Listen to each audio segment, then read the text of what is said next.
Hello and welcome back. And that's right, today I want to return to the subject of this. This is the LinkStation N1.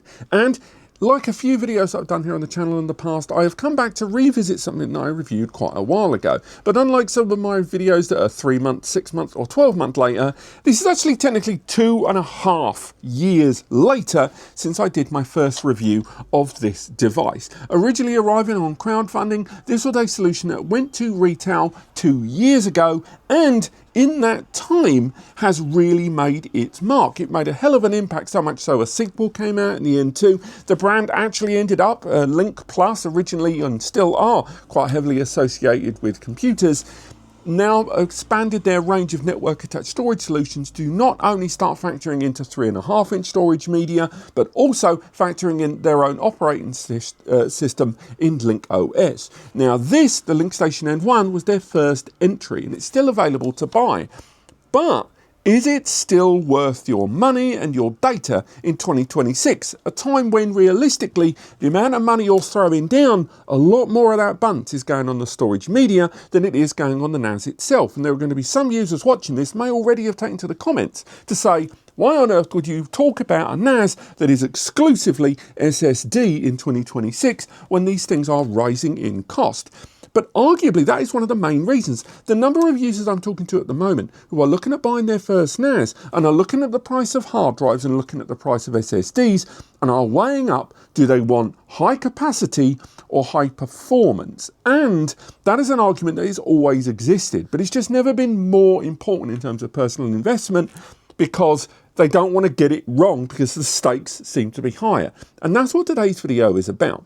Because this device, rocking at $339, makes it an incredibly appealing proposition. And in this video, I'm going to give you 5 reasons why 2 to 2.5 years on, the LinkStation N1 is still a contender. But I'm also going to give you 5 reasons why you might want to sit on the fence or look elsewhere. Let's crack on with number 1.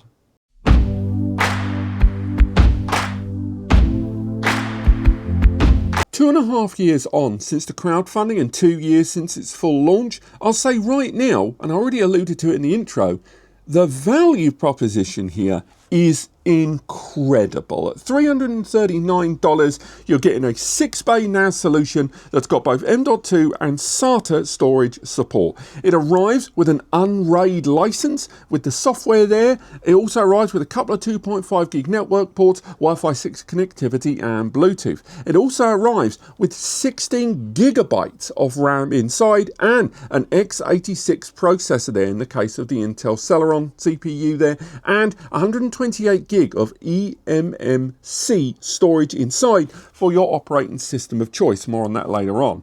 My point is, at $339, this thing, even 2.5 years on, is incredible value when you are looking at a network attached storage solution with this kind of profile. More than anything, let's be honest, 16 gig of RAM alone is going to set you back minimum in 2026, $100 to $150, which is almost crossing the halfway point before you've included any of the other capabilities on this device. So again, it would be crazy not to at least front load this video with the idea that after all this time, this thing is still phenomenal value.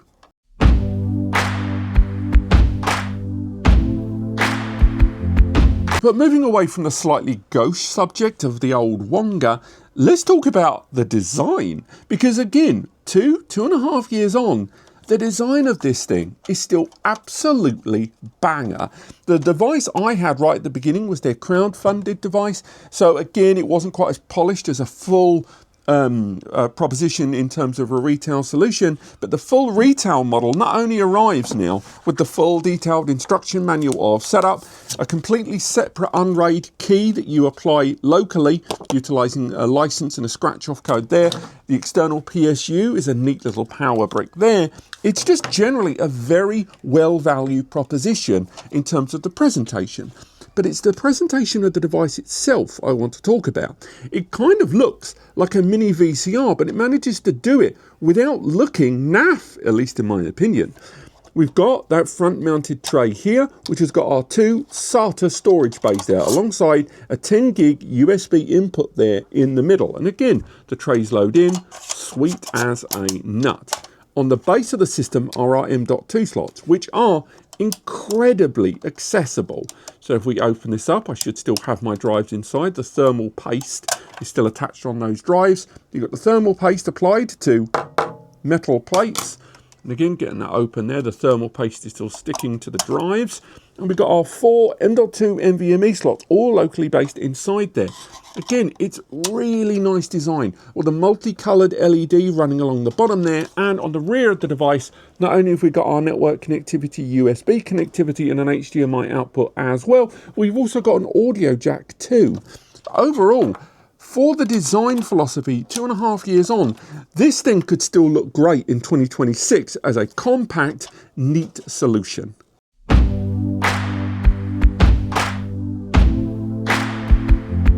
I already alluded to this, but let's go into a bit more detail. This system arrives with Unraid on board. That's right. Inside here is a little USB key that has the Unraid boot module ready to go. It's not even taking up the 128 gig eMMC storage inside there. It means that when you get this turnkey NAS device, you heard me, turnkey, you have got that Unraid license included there. And that means, again, whether you want to take advantage of ZFS, if you want to take advantage of BTRFS, you want to take advantage of good old ext4, you want to take advantage of containers, you want to take advantage of virtual machines, you want to take advantage of home smart automation, all of that running from inside here thanks to Unraid. Now again, Unraid, in partnership with them, supplied the licenses, and you do have that license ready to rock. Scratch that code and you are good to go. It's not locked to this device, it's locked to the USB inside the device. You're still getting an Unraid license, which is valued at $59. So again, add that to the memory I mentioned earlier on, you're already making up more than half the price with just 2 of the components.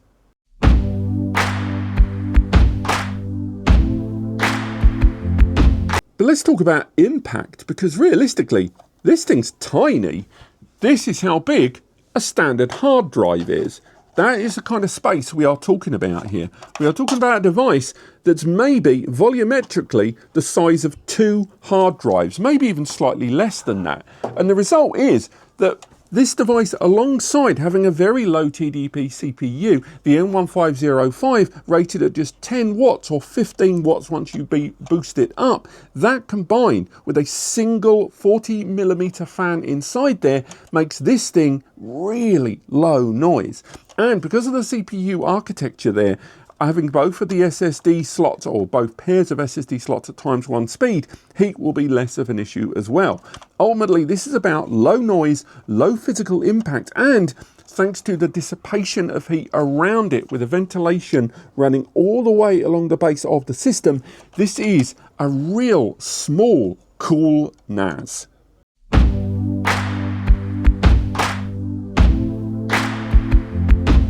And let's return to the subject of SSD costs, because let's face it, that is going to be one of the things you're either going to love or hate about this device. Let me explain. Although you don't have to use just SATA 2.5-inch SSDs in these 2 bays, you can use SATA hard drives up to 5 TB currently. I would say most users are only going to look at SSDs for a system like this. So let's talk about SSD prices for a start. If we look at the M.2s there on the base, a 1 TB will set you back around $140, and a 2 TB will set you back about $200. That's an increase right now of around 70 to 90% compared to where those prices were at 18 months ago.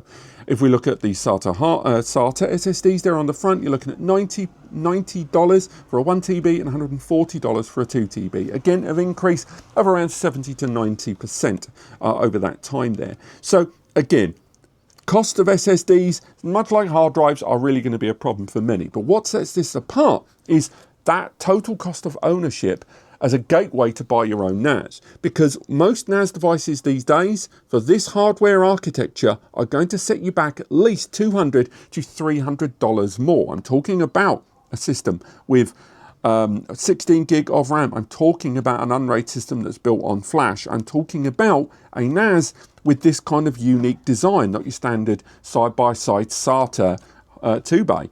The result is that because of that price point at $339, the saving you are making on the hardware architecture means the total cost of ownership and that balancing act, that line on your balance sheet between the NAS and the storage media, it gives a bit more wiggle room for your storage media. And given that SSD prices are not looking in any way like they're going to come down anytime soon, and you want to get off the cloud while you're renting space, it presents this as quite a viable opportunity to take advantage of those SSD prices and not get hit in the wallet too bad, and if anything, make up some ground. But as I said, this isn't going to be for everyone. So let's talk about the 5 reasons why you might want to sit on the fence or look at something else.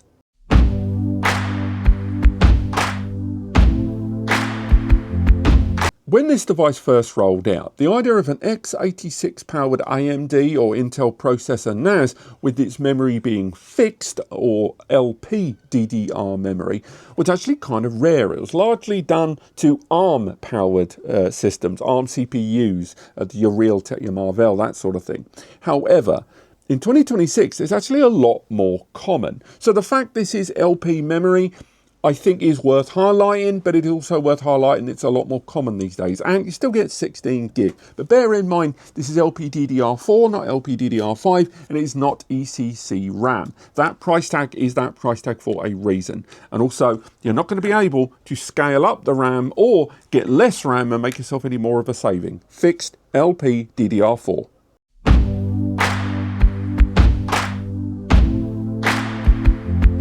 You may have noticed this one earlier on, but the system only arrives with a single physical 2.5 gigabit network port there. And I know that is going to bum some users out, especially on an SSD system there. That's a hell of a bottleneck.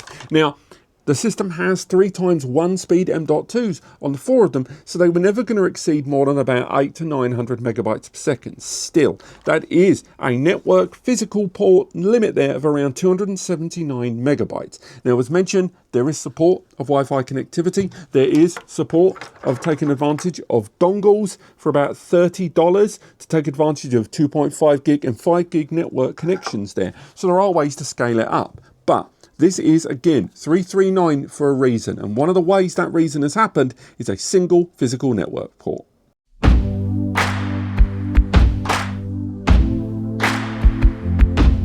One thing to bear in mind about this system, and I would argue a lot of NASes from 2023 and 2024, is that this system arrives with an Intel Celeron processor, the M1505. A very good CPU, I would argue, but Intel has moved on since then, not only retiring the Celeron branding, but since then they have rolled out the N100 CPU, the N150 CPU, and others. So this is not the newest CPU on the block. It's still supported and it's still utilized all over the gaff, and I would argue it is still newer than that J1425 that Synology are rocking out there. But if you are looking for a newer CPU, but the rest of this package that I've described still sounds appealing to you, then you can look at things like the LinkStation N2, the follower. Same storage bays, but it arrives with 10 gig networking there on the rear. Still, this device here with its CPU looking a little old these days. It's worth bearing in mind at that price point, not only reflecting some of the physical ports and connections, it is the fact that the M150 CPU has been left behind a little bit. Nevertheless, it is an integrated processor. It is a CPU with 8 lanes of Gen 3 architecture, and the system takes advantage of that. But for those looking for a little bit of future-proofing in there may be better options out there for you.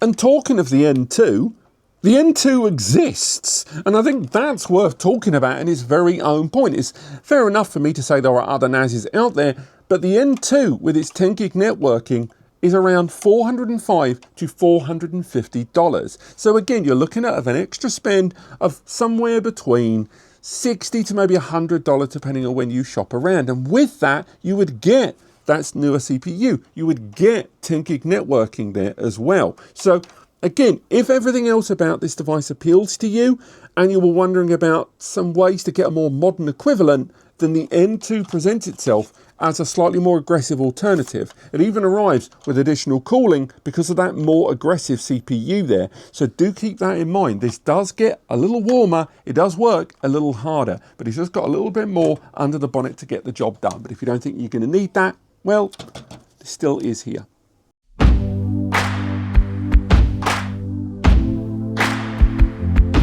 we need to talk about the included Unraid license, because it does arrive with some caveats that I have noticed aren't quite as covered online as I'd like. Now, when you get the device, it rolls out. As soon as you power it on and activate it, you have 30 days to enjoy Unraid. In that 30-day period, or right at the end, you go ahead, you scratch off that key, and there you've got your license. But that license is only supported for 1 year of total update support. Now, Unraid is currently available in 7.3.1. Unraid 7.3.1, you've got the sub-revision there at the end. And in that 1 year period, if Unraid version 8 rolls out, you're going to be able to update to it and still have your license work with it within that starter license.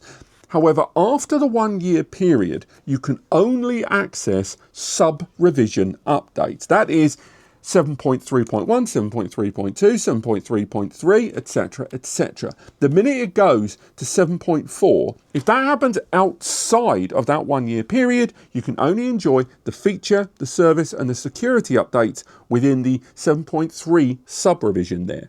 Again, Unraid is pretty bloody flexible about their updates, and they continue to support with firmware updates and patches older software for an exceptionally long time. When Unraid, for example, does eventually roll on to 7.4 or goes on to Unraid 8, they are still going to continue to support 7.3 for a very long time. So it doesn't put you out of the realm of updates in terms of security patches, but at the very least, feature updates, you may miss out on some eventually. Just be aware that the software this is arriving with, that Unraid license, is the Unraid starter, not a lifetime membership subscription. The bottom line is, 2.5 years on, I think I recommend this device here on the channel at least every 6 months, and it's featured in many of my best of videos and many of my flash and easy affordable value NAS devices. It's just borderline unbeatable in terms of what you get for your money. And you may have noticed during my criticism, I was actually sort of going easy on it, and that is, at 339, all of my criticisms can also be rebutted with, what do you expect for that kind of money? And I do think that's important, because complaining that this Ford Fiesta isn't a Bentley would be insane, and you would be right to say that. The bottom line is, in an age of getting into the world of NAS never being harder than it has ever been because of drive pricing, systems like this, older generation devices, are starting to become considerably more appealing when newer generation devices are rolling out with the hefty responsibility of returning an investment for a lot of these NAS brands in a way they're simply not going to, and are arriving to potential failure unless SSD and hard drive prices come down. This, on the other hand, has been a steadfast and fairly reliable device from this brand, with the exception of them rolling out the N2 with better network bandwidth. This device still continues to get manufactured and is still available for a reason. Thank you so much for watching. I hope you've enjoyed this. I've linked below to other videos and guides that we've done on this device. I look forward to finding out more. There's also a link in the description to get a hold of one of these for yourself. If you want to support the channel and you found the video helpful, please use that link. We will get a commission. But on top of that, I'll search around for and scratch around for any codes I can find online to maybe get it even cheaper, which is wild at this price point. And I'll sling those down there below as well. But thank you so much for watching, and I'll see you next time.